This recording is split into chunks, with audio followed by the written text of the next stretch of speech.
مسلم add اور شاہد Afridi foundation کے زیر اہتمام لندن کے تاریخی کرکٹ گراؤنڈ میں فنڈ ریزنگ کا اہتمام ہوا، جس میں پاکستان کرکٹ ٹیم کے کھلاڑیوں شاہد آفریدی، یونس خان کے علاوہ اسکاش کے عالمی چیمپئن جہانگیر خان اور برطانوی ٹیم کے کھلاڑی مونٹی پیرسن نے خصوصی شرکت کی۔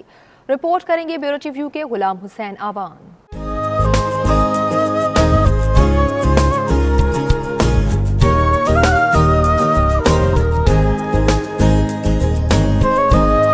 فنڈ ریزنگ ڈنر میں بڑی تعداد میں کمیونٹی کے افراد نے شرکت کی۔ شاہد آفریدی اور جہانگیر خان نے شاہد آفریدی فاؤنڈیشن کے زیر اہتمام چلنے والے تعلیمی پروجیکٹس کے تفصیلات سے حاضرین کو آگاہ کیا۔ اس موقع پر شاہد آفریدی کی شرٹ کے علاوہ مختلف اشیاء کی نیلامی بھی کی گئی۔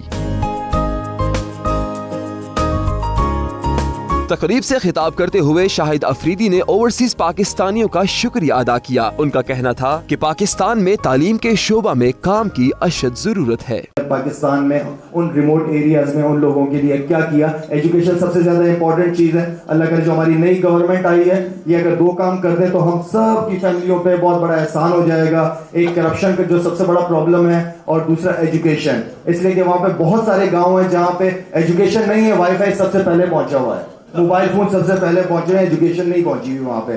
حاضرین نے انسانیت کی بھلائی کے لیے شاہد آفریدی کے کام کو خوب سراہا۔ جہانگیر خان مونٹی پیرسن کا کہنا تھا کہ پاکستانی کمیونٹی برطانیہ میں خیراتی کاموں میں بڑھ چڑھ کر حصہ لیتی ہے۔ شاہد آفریدی فاؤنڈیشن کے لیے جس طریقے سے آئے تھے ہم لوگ، اور جو ہمارا ٹارگیٹ تھا، جس طرح کا میں سمجھتا ہوں کہ بریڈ فورڈ، برمنگھم، لوٹن اور لنڈن لوگوں نے جس طرح ہمیں پیار دیا، جس طرح سپورٹ دی ہے، ہماری ایکسپیکٹیشن سے کافی بڑھ چڑھ کے ایک پینس بھی جو اگر کوئی دیتا ہے تو صرف اللہ کی رضا کے لیے دیتا ہے۔ تو میرے خیال سے جو ہمارا ٹارگیٹ تھا، جو ہماری ایکسپیکٹیشن تھی، اس سے بڑھ کر ملا ہمیں۔ جو ہم ایکسپیکٹیشن تھی اس سے بڑھ کر ہماری ہیلپ ہوئی ہے۔